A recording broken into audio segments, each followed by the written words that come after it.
أعوذ بالله من الشيطان الرجيم. بسم الله الرحمن الرحيم.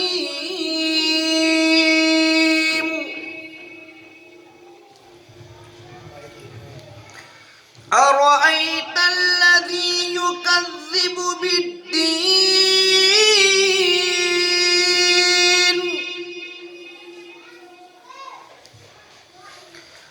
فذلك الذي يدع اليتيم ولا يحض على طعام المسكين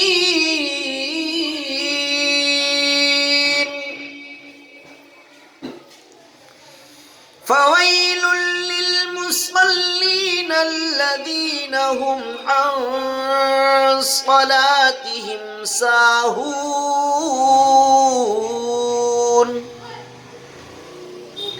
الذين هم يراءون ويمنعون الماعون